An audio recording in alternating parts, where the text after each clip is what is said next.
Jumping on the bed.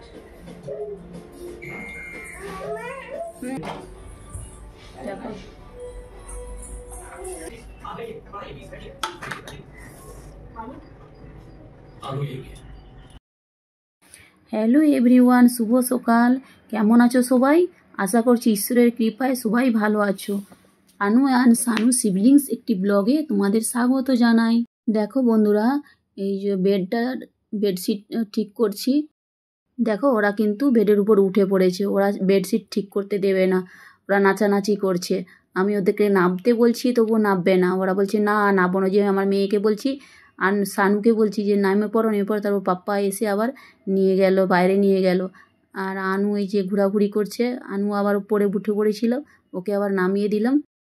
এরা দুজনে এত দুষ্টুমি করে, প্রত্যেকটা কাজ আমাকে দুবার তিনবার ধরে করতে, একই কাজকে দুবার তিনবার ধরে করতে হয়। এক সময় একটু রেগে যাই, কিন্তু রেগে গেলেই কি হবে, কাজ তো করতেই হবে আমাকে, ওদেরকে সামলাতে তো হবেই।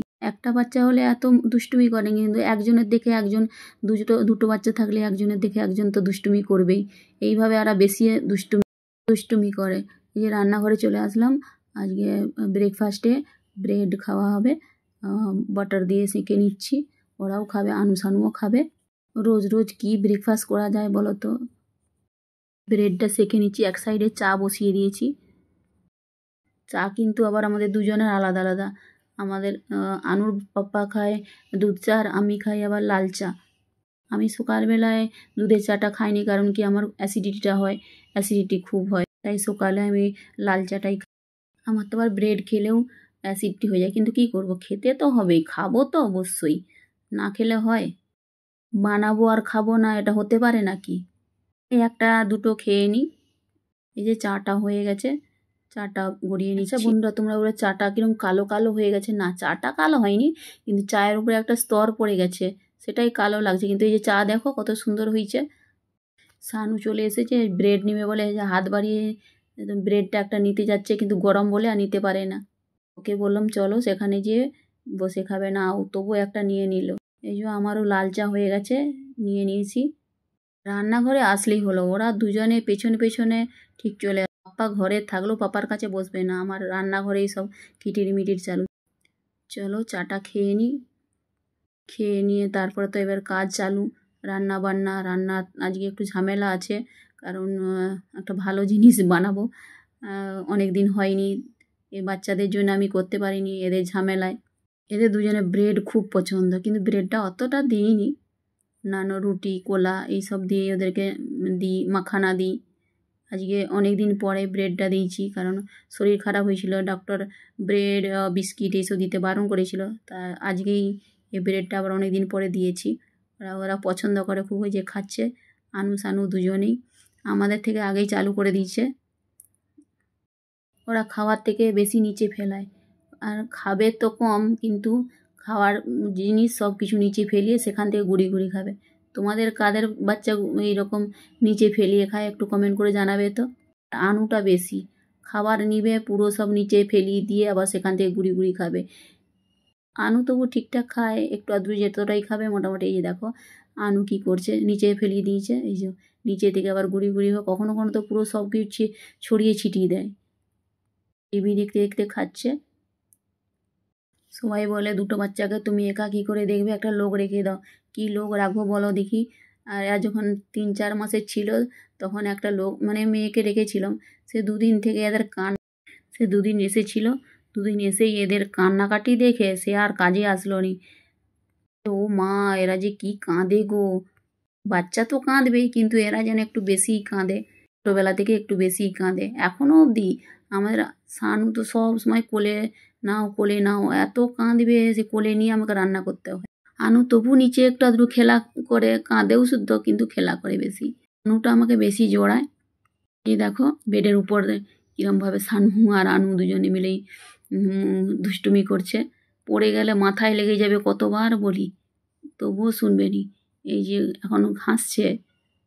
দুইজনে এইভাবে দুষ্টুমি করে সারা দিনটা। তারপরে কোথাও লেগে গেলেই ব্যাস কান্নাকাটি, হাঁ হাঁ চালু। তখন তো কান পাতা যাবে না। সানুর যা আওয়াজ, ও বাবা, কান যেন ঝালাপালা মেরে দেয় বাবা। এক সময় তো মাথা ঘুরতে লেগে যায় আমার। দেখতে পুটকিনি হলে কী হবে, আওয়াজটা প্রচুর, একদম কান্নার আওয়াজটা। আনু অতটা কাঁদলে ওর আবার আলাদা আওয়াজ, কিন্তু সানুর আবার আওয়াজ আলাদা। দেখো একটু একটু করে সব কথা বলে, কিন্তু শুশু আর পটির কথা বলবে নি। শুশু গদির উপরেই, খাটের উপরে, বেডের উপরে এইভাবেই করতে থাকবে ওরা। শুশু করে বলবে মাম্মি করে ফেলেছি, করে ফেলেছি, আর আগে বলবে নি। এই যে ব্রেকফাস্ট হয়ে গেল, ওদের একটু দুষ্টুমি হয়ে গেল। তারপরে এই যে আমি ঘরটা ঝাড়ু মেরে নিচ্ছি। সকালে একবার ঝাড়ু মেরে নিয়েছি, কিন্তু এই যে ব্রেকফাস্ট করার পরে সব চারদিকে আবার নোংরা হলো, তাই আবার একবার ঝাড়ু মেরে নিতে হচ্ছে। কতবার যে দিনে ঝাড়ু মারতে হয়, 10 মিনিট ছাড়া ছাড়া। প্রত্যেকটা সময় ওদেরকে খেতে দিলেই গোটা ঘরে সব নোংরা করে দেয়, তাই আমাকে সব সময়টা ঝাড়ু মারতে হয়। ঝাড়ু মারা, পোছা এই করতে করতেই সারাদিন কেটে যায়। তারপর তো ওদের চান করানো, ওদেরকে খাওয়ানো, এসব চালুই থাকে। তারপর তো ঘরের কাজ, রান্না বান্না সমস্ত কিছু একার হাতে। আমার একটু বেশি পরিষ্কার পরিচ্ছন্ন ভালো লাগে, আর নোংরা ঘর হয়ে গেলে মাথা এত গরম হয়ে যায়। আমি একটুকু নোংরা দেখতে পারিনি। পরিচ্ছন্ন ঘর হলে যেন আমার কি ভালো লাগে।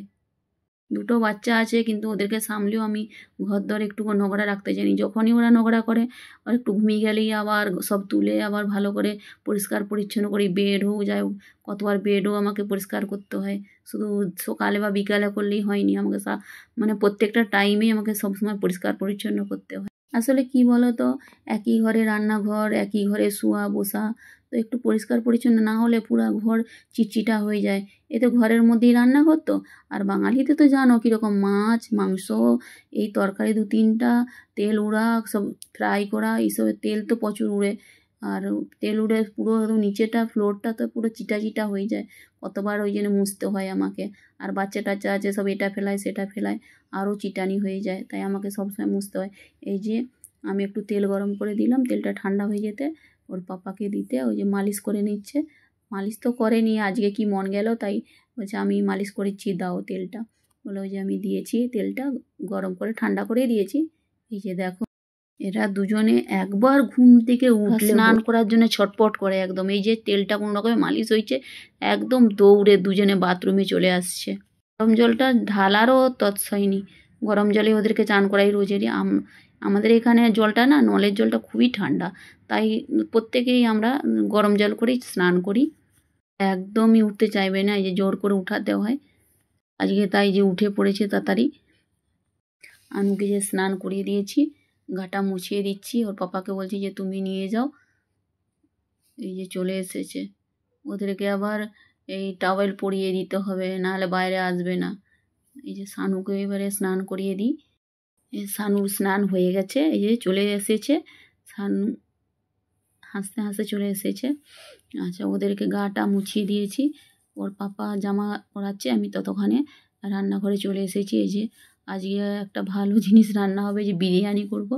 অনেক দিন বিরিয়ানি করে নেই, কারণ বাচ্চাদের ঝামেলায় একদম মানে এইসব বিরিয়ানি টিরিয়ানি তো অনেক টাইম লাগে বলো।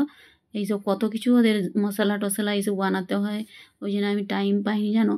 তো আজকে ইচ্ছা হলো চলো যতই যাই হোক আজকে বিরিয়ানিটাই করব।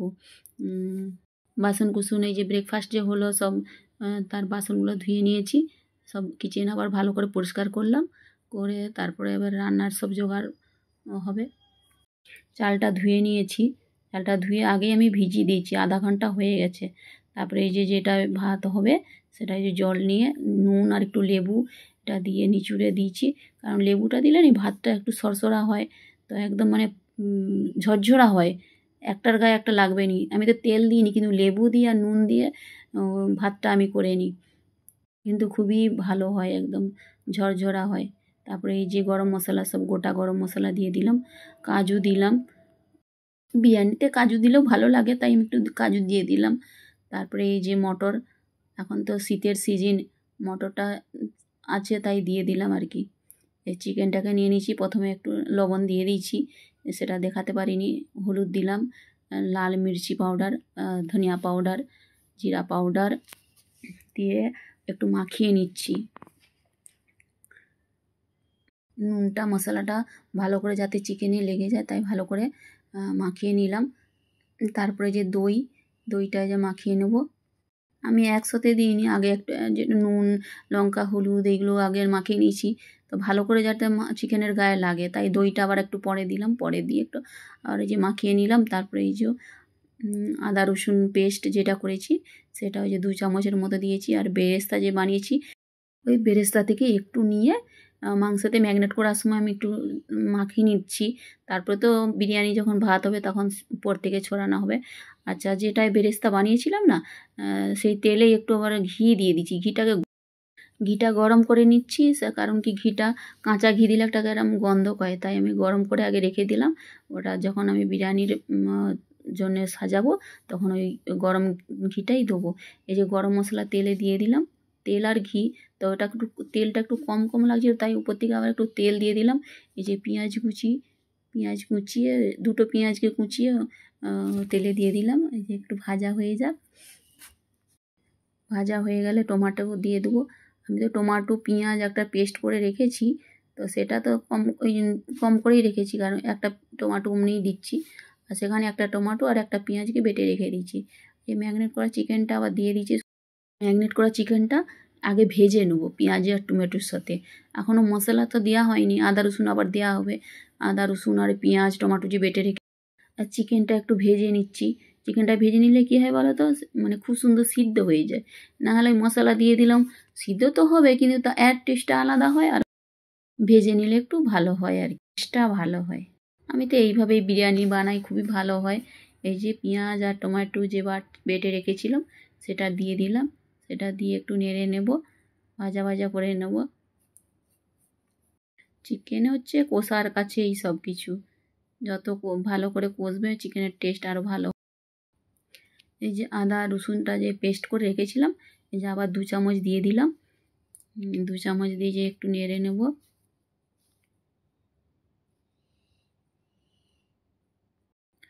আনু ঘুমিয়ে পড়েছে, সানু একাই আছে। এই যে আমি কিচেনেই ওকে বসিয়ে দিয়ে ওকে খেলনা দিয়ে দিয়েছি, ও বসে বসে খেলছে। একজন ঘুমিয়ে গেলে একজনকে নিয়ে রান্না করতে কোনো অসুবিধা নেই, কিন্তু দুজনেই যদি জেগে থাকে, ও মা রান্না করা তো একদমই হয়নি। ওর পাপা বাড়িতে আসলে তখন তারপর ওদেরকে নিলে তারপর আমি রান্না করতে পারি, নাহলে একদম খুব কষ্ট হয়। দুজনেই কাঁদে, দুজনে কাঁদলে কি হয়, রান্না করতে করতে ওদেরকে নিতে খুব কষ্ট হয়। এই যে চিকেনটা কষা হয়ে গেছে, ভাত তো হয়েই গেছে, আগেই হয়ে গেছিলো। এবার বিরিয়ানির জন্য যে সাজিয়ে নিচ্ছি, ভাত প্রথমে দিয়ে দিয়েছি 2টো, তারপরে যে চিকেন কষাটা, তারপরে আবার উপর থেকে যে ভাত 2টো দিয়ে দিচ্ছি।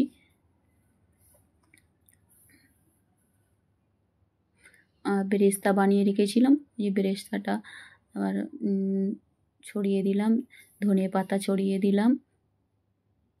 তারপরে যে কালারটা একটু গোলাপ জলে রোজ ওয়াটারে গুলিয়ে রেখেছিলাম, সেটা একটু দিয়ে দিলাম। আর কেওড়া ওয়াটার বোতল থেকেই দিয়ে আছে যে কেওড়া ওয়াটার। আর ওই যে ঘিটা গরম করেছিলাম সেই ঘিটা একটু দিয়ে দিলাম। তারপরে একটু দুধ দিলে একটু টেস্টটা ভালো হয়। তারপরে উপর থেকে আবার চিকেন কষাটা আবার দিয়ে দিচ্ছি।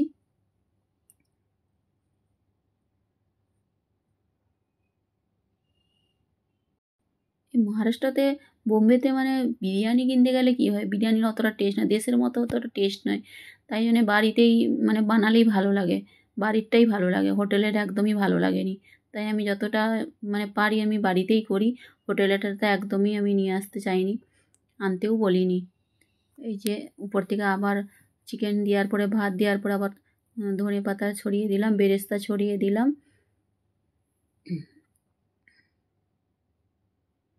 আর যে আবার একটু ঘি ছিল সেটাও দিয়ে দিলাম। আচ্ছা, চিকেন মশলাটা যে বিরিয়ানি মশলাটা কিনা, ওটা আমি দোকান থেকে কিনে নিয়ে এসেছি, ঘরে বানাইনি, আজকে টাইম পাইনি একদম। ঘরে যে গরম মশলা বানায় সেটা আমি কিন্তু বানাইনি, আমি রেডিমেড দোকান থেকে কিনে নিয়ে এসে বিরিয়ানিতে দিয়েছি। আর এই যে সব কিছু সাজানো হয়ে গেছে, আর একটা চাটু বসিয়ে দিয়েছি, তার উপরে রেজকিটা বসিয়ে দিয়েছি, তার উপরে আবার একটা হাঁড়িতে জল দিয়ে আমি বসিয়েছি, কারণ আটা এইসব দিয়ে প্যাক করিনি, তো এতেই ভালো হয়। আমি গ্যাসের উপর মিডিয়াম আছে 15 থেকে 20 মিনিট আমি রেখেছিলাম। এই যে হয়ে গেছে, এই তোমাদের সামনে দেখে নাও কত সুন্দর হয়েছে, বা খুব ভালো হয়েছে। আমাকে তো খুব ভালো লাগছে, তোমাদের কেমন লাগছে কমেন্ট করে জানিও। তো দেখতেই ভালো লাগছে, এখনও তো খেয়ে দেখিনি, তো ভালো তো হবেই অবশ্যই, দেখতে যেহেতু ভালো হয়েছে আর এত মেহনত করে করেছি বাচ্চাকে সামলিয়ে, ভালো তো হবেই। এই যে আমি বেড়ে নিচ্ছি একটু আনুর পাপ্পার জন্যে, ওকে আগে খেতে দিয়ে দেবো।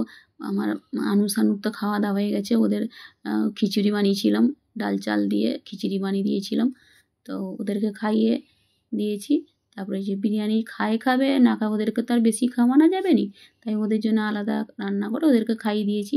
তো ওর পাপার জন্যে এই যে বিরিয়ানিটা থালায় বেড়ে নিয়েছি, দিয়ে দেবো। আনু তো ঘুমাচ্ছে, সানুর ঘুমানো হয়ে গেছে, আনু এবারে ঘুমাচ্ছে, সানু জেগে পড়েছে। সাজিয়ে নিচ্ছি। সানু চিকেন খেতে খুবই পছন্দ করে, সানু আনু দুজনেই চিকেন খেতে একটু বেশি ভালো লাগে ওদের, কিন্তু সানু তো ভাত গোটা ভাত খাবে নি, কিন্তু চিকেনটা খুব ভালো খায় জানো তো। এই যে থালায় বেড়ে নিয়েছি, এবারে সানুর পাপাকে দিয়ে দেব। সানুর পাপা সানুকে নিয়ে বসে আছে, ও ঘুম থেকে উঠছে, ঘুম থেকে ওঠার পর একটু কাঁদে, তাই ওকে নিয়ে বসে আছে। তো আমি এবার সানুকে নিয়ে নেব আর ওর পাপাকে খেতে দিয়ে দেব।